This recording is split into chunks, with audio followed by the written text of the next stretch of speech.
સદગુરુના સાનિધ્યમાં જવા માટે તો ને મહાપુરુષોને બધાને બહુ લેણા થયા. ઘણાના દાખલા છે. દેવારામ બાપા પર લેણું છું કે ઉગા દાદાનું સતત કે બીજ રાખતા ત્યારે એને એ લેણું થઈ ગયેલું હતું. પણ સદગુરુ મહારાજની કૃપા હશે ને એટલે પછી લેણા રહેતા નથી. એના લેણા ક્યાંય રહેતા નથી. એના લેણા હું પણ એને આ જન્મનું કોઈ એને લેણું રહેતું જ નથી. જન્મ મરણનું લેણું નથી રહેતું, પણ આ પદાર્થનું લેણું ક્યાંથી રહે? સદગુરુના સંપર્કમાં જાવ તો ધર્મ મરણનું લેણું નથી રહેતું, આવન જાવનું લેણું નથી રહેતું. આ માયાવી જગતના લેણા શું રહેવાના? એ તો બધું આવે ને જાય એવું છે. હવે જયારે ભીમ સાહેબનું જયારે પ્રાગટ્ય થયું અને ભીમ સાહેબ જયારે આવ્યા ત્યારે જીવણ સાહેબ પાસે કાંઈ હતું નહીં. કથા એવી બે પ્રકારની છે, પણ એક કથા મને બહુ વધારે લાગી, જે મારી પ્રિય છે. એ કે જીવણ સાહેબ ત્યારે દેહ છોડવાના છે. દેહ છોડવાના છે એટલે પછી જે કોઈના અનુભવની વાત હોય, જે કઈ જાણ્યું હોય, જે કઈ માણ્યું હોય, એને એ સતત એનો વિચાર રહેતો હોય. ચલે ને દેહ છોડવાનું થાય ને કે મેં જ્યાં જાણ્યું છે, મેં જ્યાં અનુભવ્યું છે, કોણ એવું પાત્ર છે, કયું એવું પાત્ર છે કે એને હું પીરસતો જાઉં. પણ હવે અહીંયા એક સંસારનો નિયમ છે કે જે સમાજમાં જે કોઈ થઈ ગયા હોય અને જે ગામમાં જે કોઈ રહી ગયા એને એનું વર્ચસ્વ ન રહે. આ ભગતભાઈ છે એ પેલા મારા બાંભણિયા બહુ હતા. મને કે મારી પાસે 2 કલાકનો ટાઈમ છે બાપુ. એ કે 2 કલાકનો ટાઈમ છે કે મને સેવાનો કાપો. હું પાસે આવ્યો તો આંટો મારવા નથી આવતા. એટલો ફેર પડે ગામમાં આવી ગયા ને એટલો ફેર પડે.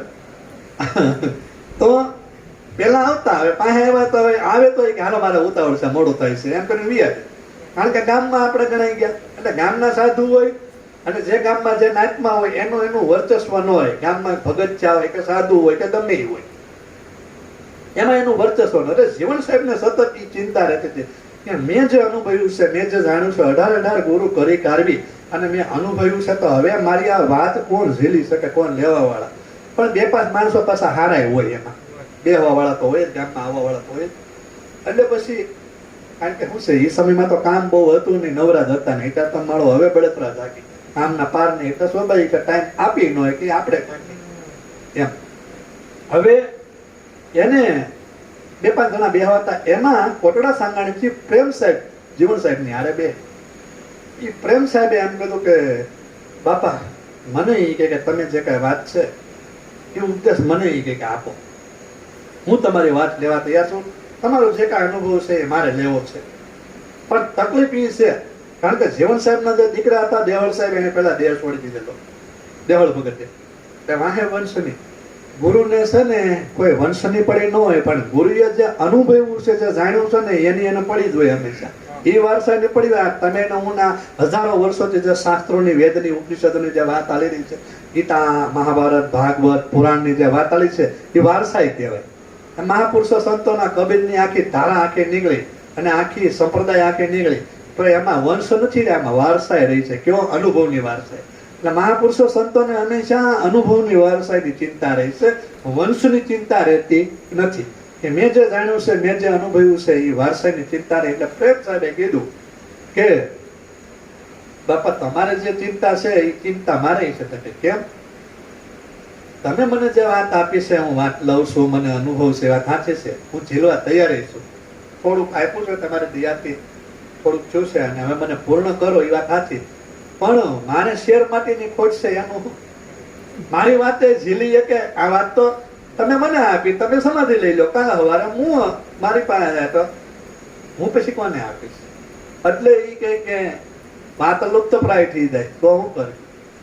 હવે જયારે ગુરુ મહારાજ ને જયારે દેહ છોડવાનો હોય ને ત્યારે પછી એમ કઈ પૂછે નહીં. એ ત્યારે હું કોટામાં હોય, ક્યાં રંગમાં હોય, ક્યાં સુરતા એની એક્ટિવિટી એને જ ખબર હોય.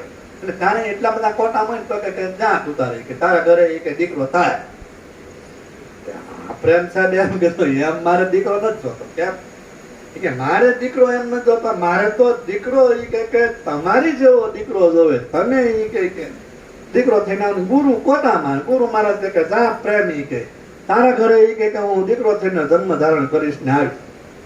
ત્યાં સુધીની વાત, એને વાતને કેટલું બધું, એને વાત દેવાનો ભાવ કેટલો, એને અનુભવ દેવાનો ભાવ કેટલો. તમે જોવો તો ખરા ગુરુ એના ઘરે દીકરો થવા માટે તૈયાર થઈ ગયા.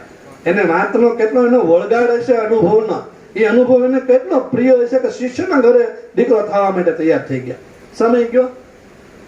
પ્રેમ સાહેબે એમ કીધું એમ નહીં ગુરુ મહારાજ, તો એ કે તમે મને વચન આપ્યું, તમારી વચન ઉપર, તમારી વાત ઉપર મને 100% વિશ્વાસ છે, એમાં શંકાને દરેકે સ્થાન નથી.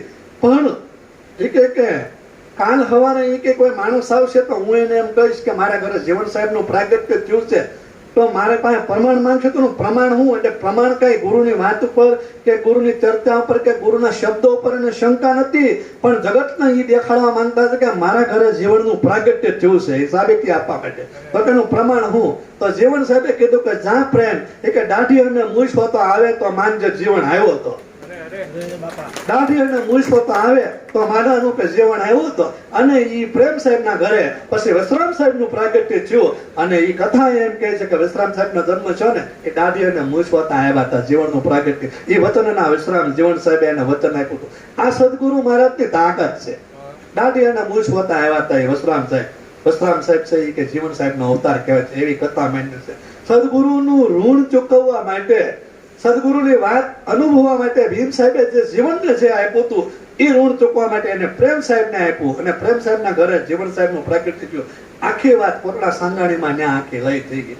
એટલે તમે વસરામ સાહેબનો ફોટો અને જીવન સાહેબનો ફોટો દો ને તો એ હરખો લાગે જોવામાં.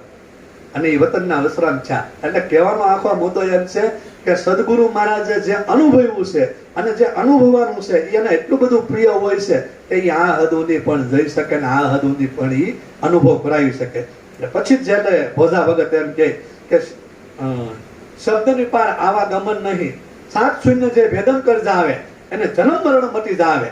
7 શૂન્ય જે ભેદન કર જાવે એને જન્મ મરણ મટી જાવે. ભોજો ભગત કહે જો કોઈ બ્રહ્મ બેતા ગુરુ મળે તો આ દેહ થી અભય પદ પાવે.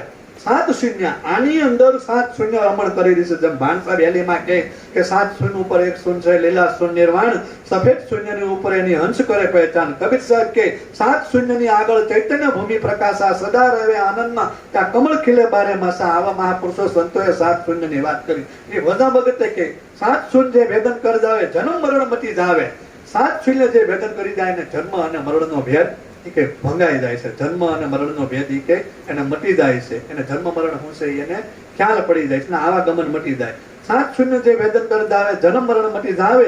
ભોજો ભગત કહે પણ જો કોઈ બ્રહ્મ વેતા ગુરુ મળે તો આ દેહ થી અભય પદ પાવે. પણ જો કોઈ બ્રહ્મ વેતા ગુરુ જે બ્રહ્મને જાણનારો છે, જે બ્રહ્મને અનુભવ કરનારો છે, જે બ્રહ્મમાં જે લીન થઈ ગયેલા છે, જે બ્રહ્મમય છે, જેને બ્રહ્મ ઋષિ કહેવામાં આવે, એવા જો કોઈ ગુરુ મળે તો આ દેહ થી અભય પદમાં આવે. તો આ દેહ થી છે ને તમે અભય પદ થઈ શકો. અભય પદ એટલે જેને જન્મ મરણનો ભય મટી જાય, જેને આવન જાવનનો જેને ભય મટી જાય. અબ નહીં આવું અબ ન જાવું અબ ન ધરું મેં કુડા જાના કહે રવિ રામ ગુરુ ભાણ પ્રતાપે મને લીખ દિયા અમર પરવાના. આને અભય પદ કહેવાય.